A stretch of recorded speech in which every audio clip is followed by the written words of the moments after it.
दोस्तों, आज हम आपको लेकर चलेंगे बनारस के खूबसूरत घाटों की यात्रा पर। गंगा किनारे बसा बनारस केवल एक शहर नहीं बल्कि आस्था, संस्कृति और जीवन का संगम है। यहाँ की सबसे बड़ी पहचान इसके घाट है। ये घाट न केवल स्नान और पूजा का स्थान है बल्कि भारतीय सभ्यता और जीवन दर्शन का सजीव प्रतिबिंब भी प्रस्तुत करते हैं। ऐसा कहा जाता है कि काशी की सुबह और गंगा की धारा हर किसी को आत्मा तक छू जाती है।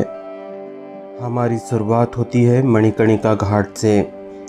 वाराणसी के सभी घाटों में मणिकर्णिका घाट का विशेष महत्व है।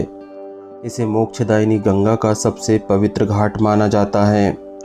मान्यता है कि यहाँ देह त्यागने वाला जीव पुनर्जन्म से मुक्त होकर सीधा मोक्ष प्राप्त करता है।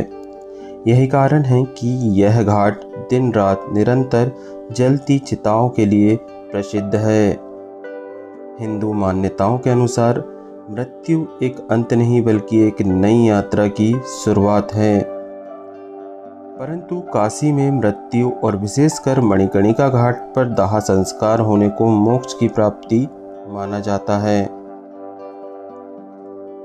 यहाँ 24 घंटे साल के 365 दिन अंतिम संस्कार चलते हैं। कहा जाता है कि यहाँ रोजाना लगभग 250 से 300 अंतिम संस्कार होते हैं। बनारस में लगभग 84 घाट है, जिनमें से अधिकतर 18वीं शताब्दी में मराठा पेशवा शिंदे, होलकर और राजपूत शासकों द्वारा बनवाए गए हैं। कुछ घाट इससे भी पुराने हैं। इन घाटों ने सदियों से संतों, कवियों, विद्वानों और भक्तों को अपनी ओर आकर्षित किया है। तुलसीदास, कबीर, रविदास और कई अन्य संत इन्हीं घाटों के साक्षी रहे हैं। गंगा के तट पर बने ये घाट जीवन के हर पहलू से जुड़े हुए हैं। यहाँ के सुबह की आरती, दोपहर की रौनक और शाम की गंगा आरती अलग ही अनुभव कराती है। यहाँ साधु संत ध्यान में लीन दिखाई देते हैं। कहीं विद्यार्थी वेदों का पाठ करते नजर आते हैं, कहीं नाविक लोकगीत गाते हुए पर्यटकों को गंगा विहार कराते हैं और कहीं किसी परिवार का कोई बड़ा संस्कार संपन्न कर रहा होता है। दोस्तों, बात करें प्रमुख घाटों की तो इनमें प्रमुख घाट है दशाश्वमेध घाट। दशाश्वमेध घाट सबसे प्रसिद्ध घाट है, जहां हर शाम गंगा आरती होती है। सैकड़ों दीप जलते हैं। घंटियों की आवाज़ और मंत्रोच्चार से वातावरण पवित्र हो उठता है। यह घाट शिव जी द्वारा निर्मित माना जाता है। अगला प्रमुख घाट है अस्सी घाट। विद्यार्थियों, कलाकारों और पर्यटकों का सबसे प्रिय घाट है। सूर्योदय के समय यहाँ बैठकर गंगा का नज़ारा लेना आत्मा को शांति देता है। कहा जाता है कि यहाँ टहलना जीवन में सकारात्मक ऊर्जा भर देता है। अगला महत्वपूर्ण घाट है हरिश्चंद्र घाट। यह भी एक शमशान घाट है, जिसका नाम सत्यवादी राजा हरिश्चंद्र के नाम पर पड़ा। आज भी यहाँ उनकी सत्यनिष्ठा और दानशीलता की कथा सुनाई जाती है।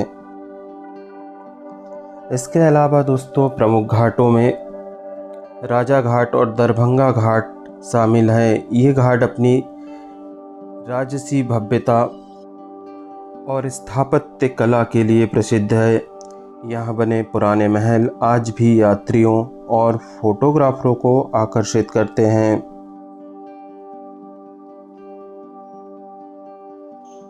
बनारस के घाट त्योहारों के समय विशेष रूप से जीवंत उठते हैं। देव दिवाली पर हजारों दीप जलाकर घाटों को सजाया जाता है। ऐसा लगता है मानो तारों का आकाश धरती पर उतर आया हो। कुंभ और छठ पर्व के समय लाखों श्रद्धालु यहाँ आकर गंगा स्नान करते हैं।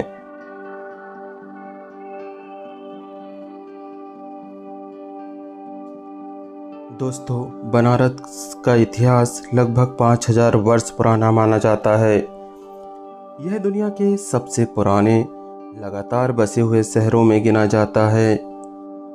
वेदों, पुराणों और महाकाव्यों में काशी का वर्णन मिलता है। भगवान शिव की नगरी कहे जाने वाले बनारस में आदिकाल से साधु, संत और विद्वान बसते आए हैं।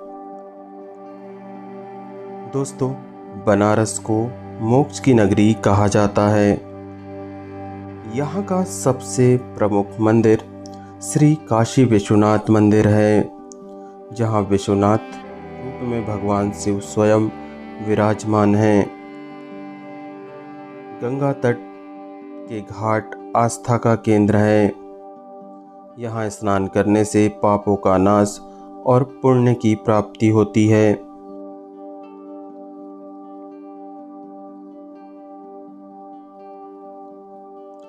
दोस्तों, बनारस की गलियां अपने आप में एक रहस्य है। सकरी घुमावदार गलियों में छोटे छोटे मंदिर, पान की दुकानें, हस्तशिल्प की दुकानें नजर आती है। इन गलियों में जीवन चलता भी है और दर्शन भी।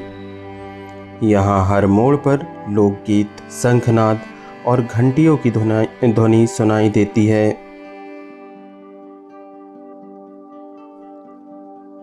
बनारस की बनारसी साड़ियाँ पूरे दुनिया में मशहूर है। सुनहरी जरी और महीन कढ़ाई इन्हें अनोखा बनाती है। यहाँ का पान काशी की शान है। कचौड़ी, जलेबी, लिट्टी चोखा, ठंडाई और मलाइयों जैसे व्यंजन बनारस की खासियत है। बनारस एक ऐसा शहर है जहाँ इतिहास और वर्तमान, आस्था और विज्ञान, परंपरा और आधुनिकता साथ साथ चलते हैं। यहाँ की सुबह गंगा के घाट पर आरती से शुरू होती है और शाम लोकगीतों और भजन से सजती है। यही कारण है कि बनारस को भारत की आत्मा कहा जाता है। बनारस सचमुच एक ऐसा अनुभव है जिसे शब्दों में नहीं बांधा जा सकता, उसे केवल जिया जा सकता है। दोस्तों, आपको यह वीडियो कैसे लगा कमेंट करके ज़रूर बताइएगा, और चैनल पर नए आए हैं तो चैनल को ज़रूर सब्सक्राइब कर लीजिए। इस वीडियो में इतना ही। मिलेंगे फिर किसी नई यात्रा पर नए वीडियो में। तब तक के लिए हर हर महादेव।